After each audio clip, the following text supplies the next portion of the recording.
Stage पे मौजूद professor Akhtarul वासी साहब, मासूम मुरादाबादी साहब, कासिम रसूल इलियास साहब, असलम साहब और बहुत सारे उर्दू सहाफ़त अदब के बड़े बड़े लोग जिनका नाम मैं नहीं ले पा रहा हूँ, आप सब लोगों का मैं शुक्रगुज़ार हूँ कि आपने मुझे इस मौजू पे बोलने का मौका फ़राहम किया। जो लोग भी इस गुफ्तगू को सुनने के लिए आए हैं और यहाँ मौजूद हैं, मैं उनका भी शुक्रगुज़ार हूँ और मुझे बहुत खुशी हो रही है कि मुझे इतनी बड़ी ज़िम्मेदारी दी गई है। हालांकि सहाफ़त से मेरा रिश्ता बड़ा पुराना है, लेकिन आजकल की जो मजलिसें होती हैं वहाँ पे आपकी कलम की ताकत कम और जो दीगर पहलू हैं उस पे ज़्यादा तवज्जो दिया जाता है और उसकी बुनियाद पे आपको बुलाया जाता है। तो इन सारी चीज़ों को मैं देखता हूँ तो मैं बहुत अपने आप को खुशकिस्मत समझता हूँ। मैंने जो आज का टॉपिक है सहाफ़त का मुहासबा, अब इसे हम अंग्रेज़ी में कहें तो आप कह सकते हैं जर्नलिज़म टुडे या ये क्रिटिकल अप्रोच टू जर्नलिज़म, जो भी कहिए, या आज की जो पत्रकारिता है उसके बारे में आपकी क्या समझदारी है। इस मौजू पे मैंने अपने जो पेपर्स हैं वो लिख भी लिए हैं, तो वो पेपर मेरे पास हैं। अगर आप लोग कहेंगे तो मैं आपको इसकी PDF कॉपी भी भेज सकता हूँ। तो मैं आगे कुछ हिस्से इस पेपर से पढ़ूंगा और कुछ हिस्से खुद बोलने की कोशिश करूंगा ताकि आपके सामने बातें जाहिर भी हो जाए और मैं ज़्यादा वक्त आपका ना ले सकूं। तो मैं पेपर के कुछ हिस्से पढ़ूंगा और कुछ फिर जो हिस्से नहीं पढ़ पाऊंगा उसकी समरी मैं आपके सामने पेश कर दूंगा। जर्नलिज्म के बारे में आप सब लोग जानते हैं और इसके बारे में एक अच्छी समझदारी रखना बहुत ही ज़रूरी है।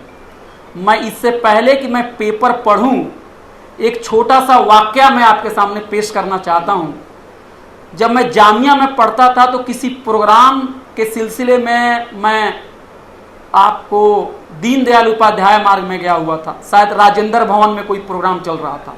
शाम के वक़्त अरुंधति राय, जो कि मशहूर मुसन्निफ़ा हैं, सोशल एक्टिविस्ट हैं, उनसे बातचीत हुई और उन्होंने गाड़ी में हम लोगों को जामिया जाते वक्त लिफ्ट दे दिया। तो उन्होंने एक बात कही थी आज से 15 साल पहले कि अखबार को कैसे पढ़ना है उसके बारे में समझदारी होनी बहुत ज़रूरी है। उस वक्त मैं अखबार में नौकरी भी कर चुका था और वो बात मुझे समझ में नहीं आई कि ये कितनी अहम बात अरुंधति राय कह रही हैं, लेकिन मैं आज समझ रहा हूँ कि वो क्या कहना चाहती हैं। क्योंकि अखबार में प्रोपेगेंडा में जहनसाजी कहिए, राय बनाने का जो सिलसिला है, मैन्युफैक्चरिंग कंसेंट कहिए, ये ऐसी चीज़ें हैं कि दिन को रात दिखा सकता है और रात को दिन दिखा सकता है। और हुकूमत में कुछ लोग बैठे हुए हैं और उनका शासन चल रहा है, तो उसमें उनकी कारकर्दगी से ज़्यादा मीडिया की मेहरबानी भी है। तो मुझे समझ में आ रहा है कि वो कितनी बड़ी अहम बातें हैं। तो ये बहुत ही कॉम्प्लेक्स टॉपिक है। हम लोग बहुत ही आसानी से कह सकते हैं कि अरे आप तो पत्रकार हैं, आप प्रोफेसर नहीं हैं, आप दानिश्वर नहीं हैं, ऐसी बातें नहीं हैं। पत्रकार, सहाफ़ी आपके घर तक, आपके ड्राइंग रूम में पहुंचा हुआ है और आपकी सोच को वो बदल रहा है, ख़राब कर रहा है या अच्छा कर रहा है। तो मैं अपना पेपर पढ़ने की आपसे इजाज़त चाहता हूँ। आज़ाद भारत में अगर दिल्ली की उर्दू सहाफ़त की बात होगी तो महफूजुर रहमान का नाम ज़रूर लिया जाएगा। आप न सिर्फ उर्दू बल्कि हिंदी और अंग्रेज़ी में भी अपने ख़यालात का इजहार करते थे। सहाफ़ी के अलावा मरहूम महफूजुर रहमान साहब एक अच्छे मुतरजिम और मुसन्निफ़ भी थे। हालांकि उन्होंने बहुत सारे अखबारों के साथ काम किया, मगर उनकी पहचान कायद लखनऊ और दावत नई दिल्ली की वजह से ज़्यादा बनी। दावत का शुमार एक फ़िक्री अखबार के तौर पर होता है जिसके वो चीफ एडिटर भी रह चुके हैं। बहुत सारे लोगों का मानना है कि अपनी 4 दहाइयों की सहाफ़ती ज़िंदगी में महफूजुर रहमान साहब ने उसूल के साथ समझौता नहीं किया। अपने आप को मैं बेहद खुशकिस्मत समझ रहा हूँ कि आज मुझे यहाँ इस मजलिस में महफूजुर रहमान साहब जैसे बड़े सहाफ़ी की विरासत को याद करने का मौका फराहम हुआ है। आप सब की तरफ से मैं उनको दिल की गहराइयों से खिराज अक़ीदत पेश करता हूँ। शायद उनको याद करने का एक बेहतर तरीका यह है कि हम उनकी तहरीरों को पढ़ें और उनके मिशन को आगे बढ़ाएं, ताकि अक़दार पे मबनी सहाफ़त जिसको आज फरामोश किया जा रहा है को लोग संजीदगी से ले और इखलास के साथ अपनी ज़िंदगी में अपनाएं। बग़ैर किसी ताख़ीर के अब मैं डॉक्टर सैयद अहमद ख़ान साहब का शुक्रिया अदा करता हूँ, जिन्होंने 17वें महफूजुर रहमान यादगार लेक्चर के लिए मेरे नाम का इंतखाब किया। इस इंतखाब में मेरी काबिलियत से ज़्यादा डॉक्टर साहब की मोहब्बत का रोल है। सच पूछिए तो डॉक्टर साहब से मेरी मुलाकात कुछ ही महीने पुरानी है, मगर मैं उनकी शख्सियत और ख़िदमात से काफ़ी मुतासिर हूँ। चेहरे पर मुस्कराहट और शीरीनी ज़बान जहाँ उनकी पहचान है, वहीं उर्दू का फ़रोग़ उनका मिशन है। अपने ज़ाती तजर्बे और उर्दू हलके के दोस्तों की राय की बुनियाद पर यह कह सकता हूँ कि उन्होंने उर्दू ज़बान की तरक्की की खातिर बड़ी मेहनत की है। वसाइल के फ़क़दान के बावजूद वह साल दर साल उर्दू से मुताल्लिक़ प्रोग्रामों का इनकाद कर रहे हैं।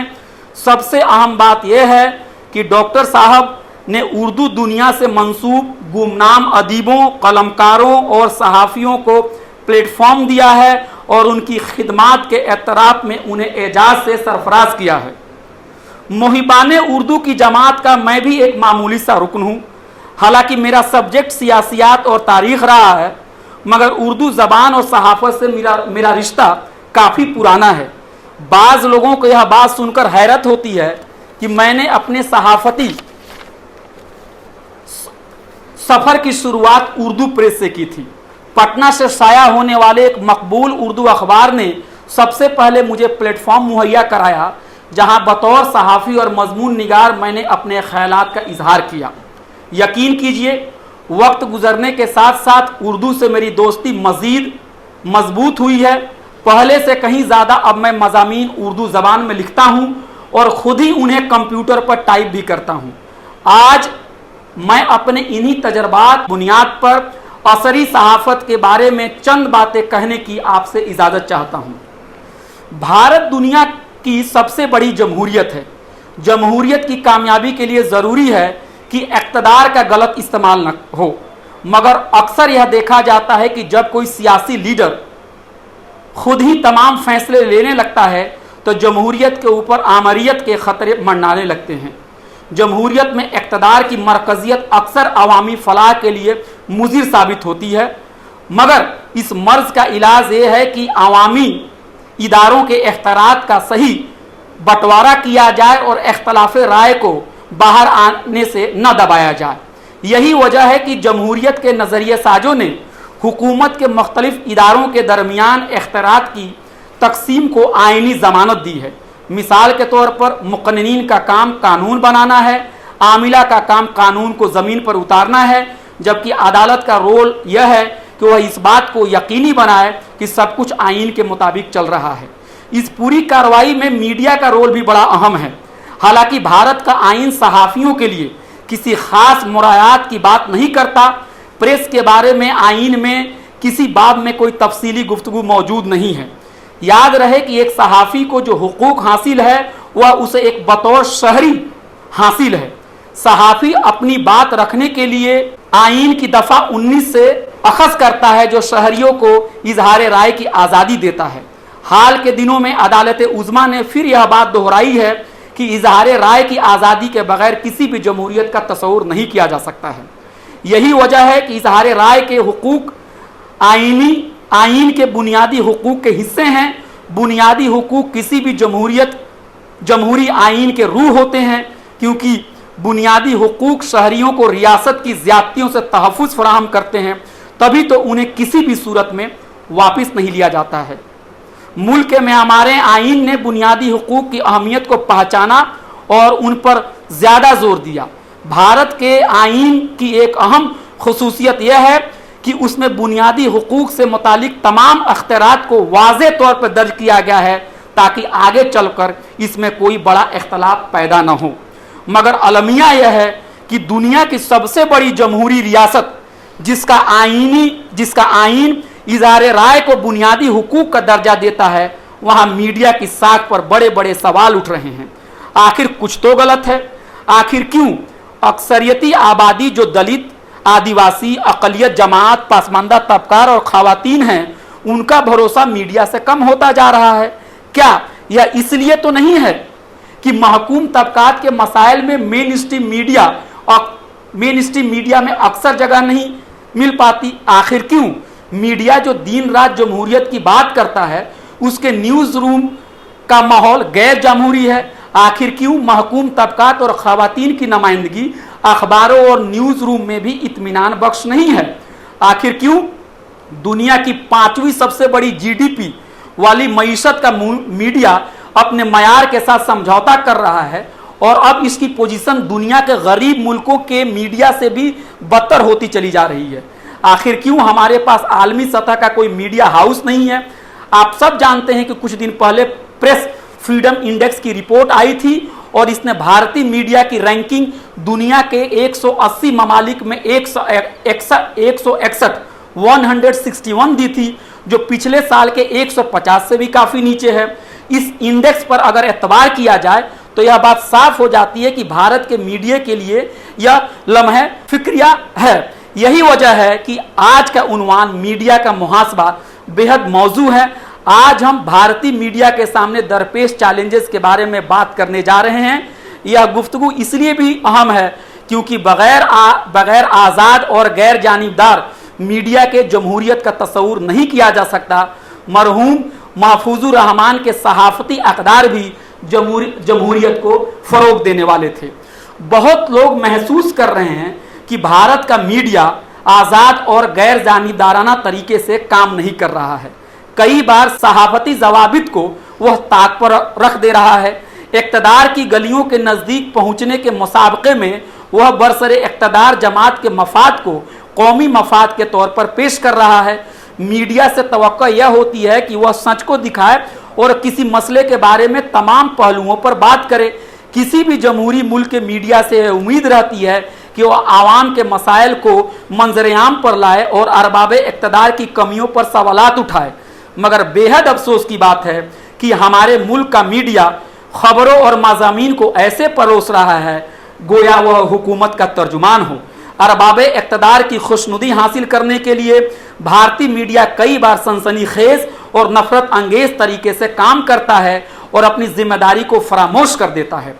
मजहबी और जज्बाती मसाइल में लोगों को उलझाना उसका शगल बन गया है, जबकि वह पूरी कोशिश करता है कि रोज़ी रोटी और दीगर बुनियादी सवालात से आवाम के तवज्जो को भटका दिया जाए। यही वजह है कि मीडिया का मयार लगातार गिरता चला जा रहा है। हालांकि इस बात से भी कोई इनकार नहीं कर सकता कि मीडिया साबिका हुकूमतों के दौर में भी हाँ में हाँ मिलाता रहा है। आवाम ने इमरजेंसी के दौर को भी देखा है, जब मीडिया पर पाबंदी लगी थी और बहुत सारे मीडिया मुतलकुल इनान हुकूमत से लड़ने की जगह उनके कदमों में गिर पड़े। मगर अब तो हालात पहले से भी ज़्यादा ख़राब दिख रहे हैं। इमरजेंसी नाफिज नहीं है, मगर मीडिया इमरजेंसी के दौर से भी ज़्यादा खौफजदा है और हुकूमत की गोद में बैठ गया है और ख़ुद को आज़ाद भी कह रहा है। आप भी महसूस कर रहे होंगे कि गुज़श्ता सालों में मीडिया बड़ी तेज़ी से एक तरफा खबरें दिखा रहा है और एक मखसूस फ़िरक़े को मुसलसल निशाना बना रहा है।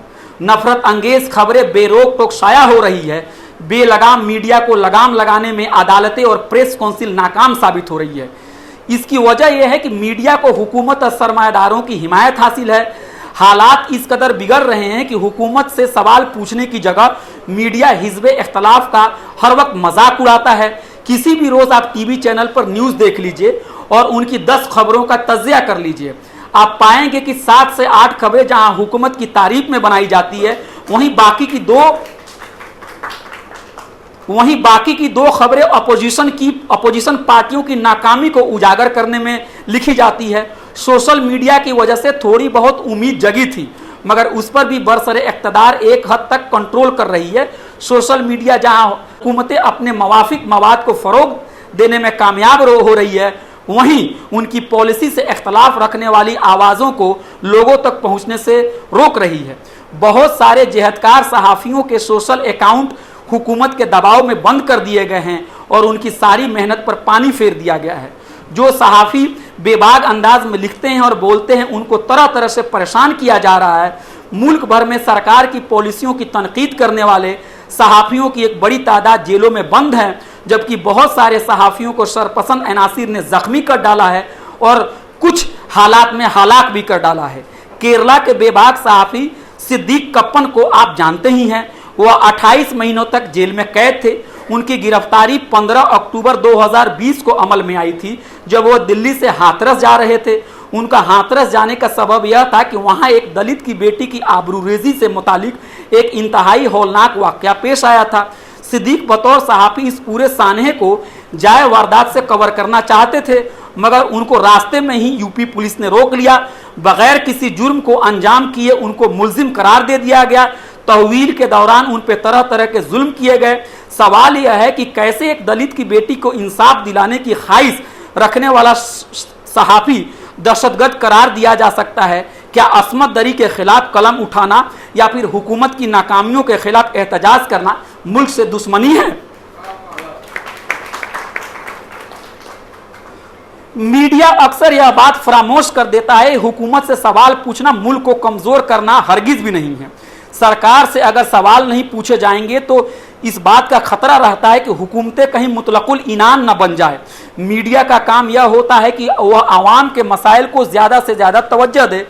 भारतीय मीडिया के मयार में गिरावट की एक बड़ी वजह यही है कि उसके पीछे पैसा बड़े बड़े सरमायादारों का होता है। अब तो हालात और भी बुरे होते जा रहे हैं, जबकि कुछ ही बड़े सरमायादार घराने मीडिया के बड़े बड़े हाउसेस को खरीद रहे हैं। हुकूमत को मुतासिर करने के लिए सरमायादार अपने मीडिया हाउसेस का इस्तेमाल पर्दे के पीछे से करते हैं। अरबाबे इक़्तिदार को भी यह बात मालूम है कि अगर उनको अपनी नाकामियों पर पर्दा डालना है तो उनको मीडिया के साथ ज़रूर चाहिए। इस तरह आप देख सकते हैं कि सियासी लीडरों और सरमायादारों का गठजोड़ जमहूरी इक़्तिदार को कमज़ोर कर रहा है और मीडिया की आवाज़ को दबा रहा है।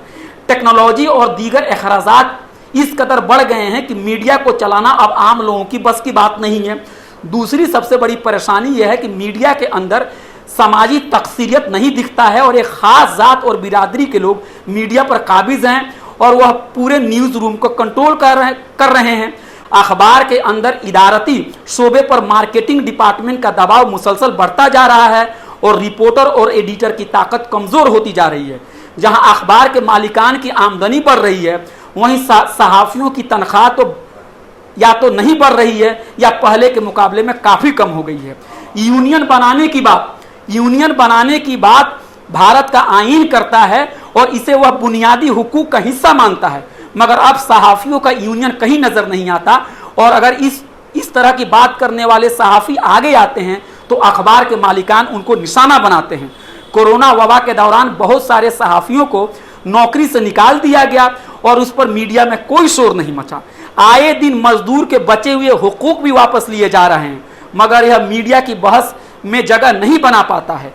महंगाई और बेरोजगारी, तालीम की निजीकारी और रिजर्वेशन पर हमले भी अक्सर खबरों में जगह नहीं बना पाते।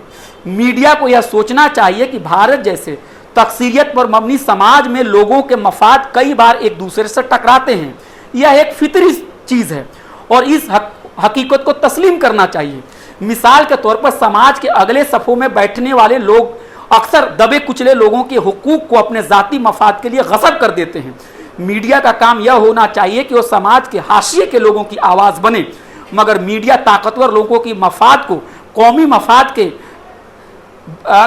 मफाद बनाकर पेश करता है और महकूमों के मफाद को गंदी सियासत कहकर खारिज कर देता है। अगर सरकार बड़े बड़े सरमायादारों के करोड़ों के कर्ज को मुआफ़ कर देती है तो यह कोई इशू नहीं बनता, मगर गरीब आवाम के मफाद को ध्यान में रखकर अगर कोई छोटी सी स्कीम भी बनती है तो उसे मुफ्त की रेवड़ी कहकर मीडिया हंगामा खड़ा करता है और इसको तरक्की के लिए मुज़िर करार दिया जाता है। इख्तिसार यह है कि मीडिया एक ख़ास जमात और ताकतवर तबकात का नुमाइंदा बनता जा रहा है और गरीब और महकूम तबकात के मफाद पर बात करने के लिए उसके पास जगह नहीं है। और एक तशवीशनाक बात है कि मीडिया शख्सियत परस्ती में मुब्तला होता जा रहा है और एक खास लीडर को पूरे मुल्क के तमाम मसाइल के लिए मसाइल के हल के तौर पर पेश करता है। भारत की अब तक की सारी तरक्की के लिए एक खास लीडर को दाद और तहसीन दी जाती है, और अगर मुल्क के बाज मसाइल अभी भी बने हुए हैं और उसका हल नहीं हो पा रहे हैं तो इसके लिए मीडिया अपोजिशन पार्टियों की साबिका हुकूमतों को जिम्मेदार ठहराती है। सालों पहले डॉक्टर भीमराव अंबेडकर ने शख्सियत परस्ती की बीमारी पर बोलते हुए कहा कि जमहूरियत के लिए बहुत ही खतरनाक है। हमारे मुल्क में पार्लिमानी जमहूरियत है और इसलिए इसको अपनाया गया क्योंकि यह सिस्टम भी शख्सियत परस्ती की जगह इज्तिमाई कोशिश को ज्यादा अहमियत देता है। पार्लियामानी जमहूरियत ऐसी तर्ज जमहूरियत है जिसमें वजीर आजम का इंतखाब मेंबरान पार्लियामेंट करते हैं। उसको तमाम फैसले काबीना के उज़रा के मशवरे से लेने पड़ते हैं। यह बात याद रखने की जरूरत है कि वजीर आजम की पोजीशन काबीना के उज़रा के बराबर सी होती है। इक़्तिदार की मरकजियत और शख्सियत परस्ती को रोकने के लिए पार्लिमानी जमहूरियत मुशावरात और इज्तिमाई जिम्मेदारी पर जोर देता है, मगर यह भारतीय जमहूरियत के लिए बायस तशवीश है कि आज काबीना के उज़रा की सियासी ताकत को मुसलसल कमजोर किया जा रहा है और पूरी सियासत एक ही लीडर के आसपास घूम रही है। मीडिया का यह फरीजा है कि वह शख्सियत परस्ती की मुखालफत करे और जमहूरी अक़दार के तहफ़्फ़ुज़ के लिए काम करे, मगर दुख की बात है कि मीडिया ऐसा कुछ भी नहीं कर रहा है। एक और ख़तरनाक रुझान यह है कि दुनिया की सबसे बड़ी जमहूरियत का मीडिया तमाम मसाइल को आईनी जाविये से देखने की जगह अक्सर फिरका वाराना लेंस से देखता है। अब कोरोना वबा की मिसाल ले लीजिए। साल 2002 में जब यह आफत पूरी दुनिया में फैल गई और भारत भी इसके जद में आ गया, तब मेन स्ट्रीम मीडिया ने इस पूरे मामले को फिरकावाराना रंग दे दिया। भारत की मीडिया शायद दुनिया का वाहिद मीडिया है जिसने वबा के फैलाव के लिए एक मखसूस मजहबी फिरके को कसूरवार ठहराया और सरकार की नाकामी पर पर्दा डाला और अपना वक्त एक ऐसे लीडर की कामयाब लीडरशिप के कसीदे पढ़ने में लगा दिया। मीडिया ने मुल्क की बदहाल सेहत आमा पर संजीदगी से कोई बहस नहीं छिड़ी और पूरी तवानाई लोगों के ध्यान को मजहबी खतूत को बांटने पे लगा दिया। मुसलमान की एक मजहबी तंजीम तबलीगी जमात को वबा फैलाने के लिए मौरिद इल्ज़ाम ठहराया गया और इसके बहाने करोड़ों मुसलमानों को निशाना बनाया गया। हालात इस कदर खराब हो गए कि बहुत सारे मुसलमानों का तिजारती बायकाट किया गया। इतना ही नहीं, वबा फैलाने के इल्जाम में बड़ी तादाद में मुसलमानों को जेल में बंद कर दिया। और उस दौर की मीडिया का किरदार बहुत ही खतरनाक रहा। वबा की हालत में भी टीवी डिबेट का मौजू आवाम के मसाइल कम थे और तबलीगी जमात पर ज्यादा थे। मीडिया ने सेहत अम्मा पर कोई संजीदगी गुफ्तगू नहीं की, मजदूरों की फाका कशी को मौजू नहीं बनाया। न्यूज रूम के अंदर में जो चर्चा चल रहा था वो मुसलमान और इस्लाम से दरपेश चैलेंज पर मरकूज था। बगैर किसी सबूत के मीडिया ने खूब प्रोपेगेंडा किया कि मुसलमान गाफिल हैं, वो दकियानूस हैं, वो शिद्दत पसंद हैं, वो जिहादी हैं, वो मुल्क मुखालिफ हैं और वो दहशतगर्द हैं। हिंदी न्यूज़ चैनल ने तो सारी हदों को पार कर दी। मिसाल के तौर पर एक न्यूज़ चैनल ने कोरोना की जंग में जमात का आघात यानी चोट पर प्रोग्राम नशर किया। दीगर न्यूज़ चैनल भी इससे पीछे नहीं रहे। उन दिनों की टीवी और अखबारों की सुर्खियों कुछ ऐसी थी: धर्म के नाम पे जानलेवा यानी मोहलक अधर्म, निजामुद्दीन का विलियन कौन, कोरोना जिहाद, देश बचाओ। ऐसे टीवी प्रोग्रामों ने आम लोगों के दिमागों में मुसलमानों के खिलाफ बारूद भर दिया। एक सहाफ़ी किस कदर बेहिस हो सकता है, यह एक टीवी चैनल पर चीखने वाले एक न्यूज़ एंकर की बातों से मालूम होता है। उन दिनों अपने शो में मज़कूरा न्यूज़ एंकर ने एक मुसलमान गेस्ट को स्टूडियो में बुलाकर जलील किया। एक दीगर न्यूज़ एंकर ने तबलीगी जमात को जानबूझकर तालिबानी जमात कहा। यही नहीं, जाने माने आलिम दीन सज्जाद नोमानी की भी किरदार कशी की गई।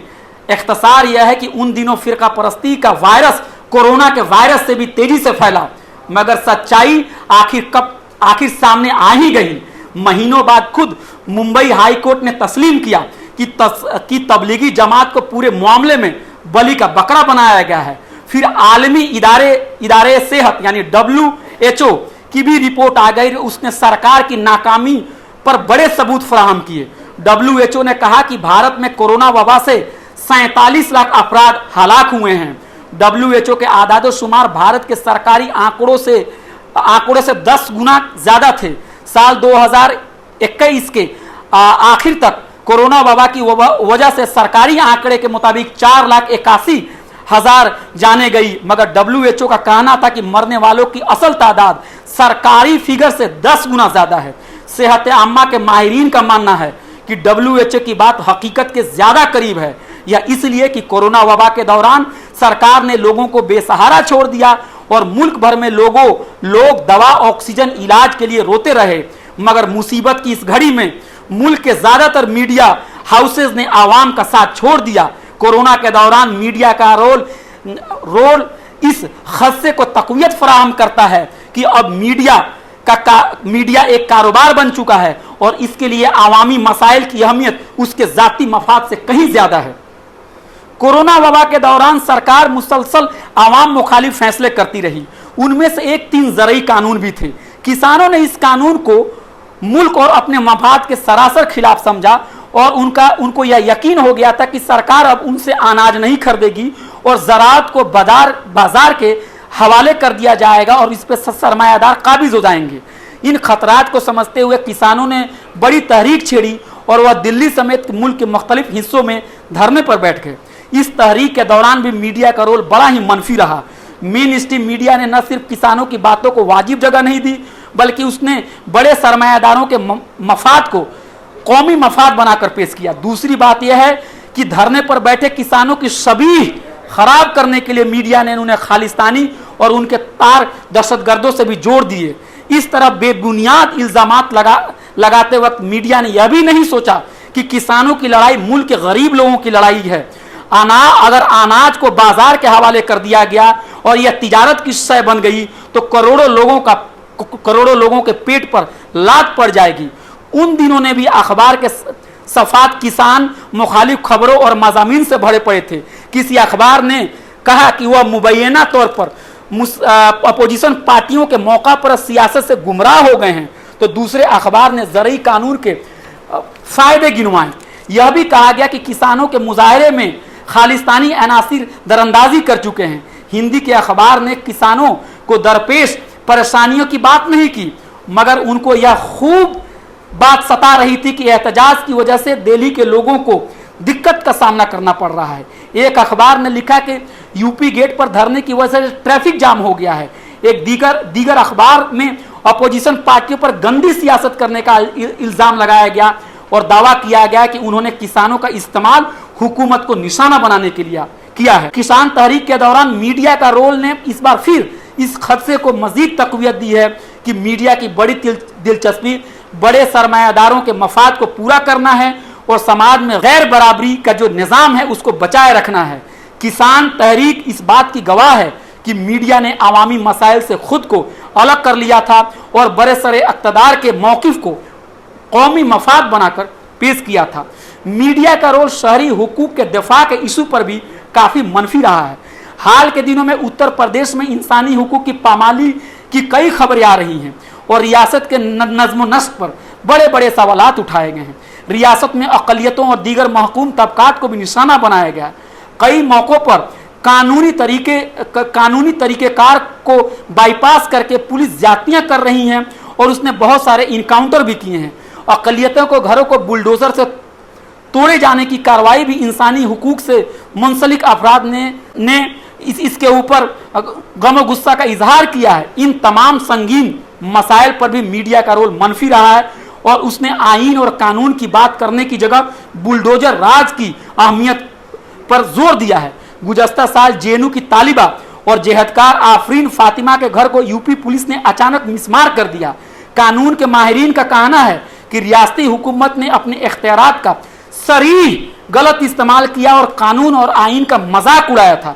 यह भी कहा गया कि उत्तर प्रदेश हुकूमत मखसूस मज़ाहिब और जातों के लोगों को निशाना बना रही है।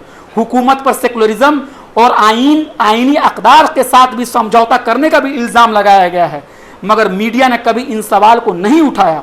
बेहद अफसोस की बात है कि जमहूरियत का सुतून यानी मीडिया आज इनकाउंटर कल्चर पर तालियां बजा रहा है और इसे ढके छुपे अंदाज में इसकी तायीद कर रहा है। ऐसा लगता है कि गोदी मीडिया अब गोली मीडिया बनता चला जा रहा है।